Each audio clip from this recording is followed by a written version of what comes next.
Accountability is important because it enables the multi-stakeholder community to have the organization answer on its actions or its omissions and the impact it may have on them.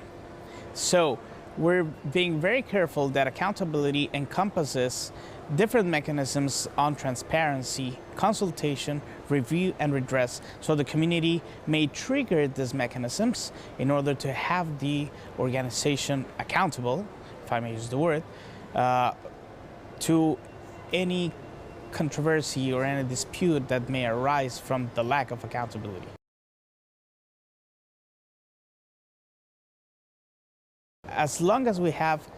proper accountability mechanisms to have the organization answer to the end users, we will be successful on addressing the concerns and issues that may arise at any certain point with regards to, for example, public interest commitments. So if we have these mechanisms in place, end users may be able to trigger these mechanisms and ensure that the internet stability and the mission of ICANN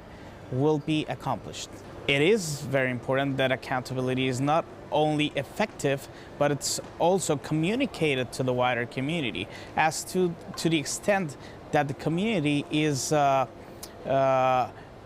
knowledgeable of the different mechanisms and the ways they can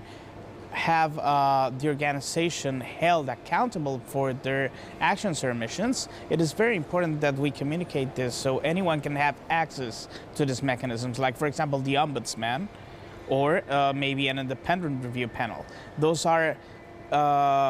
very important mechanisms that are available for the community to have the organization held accountable.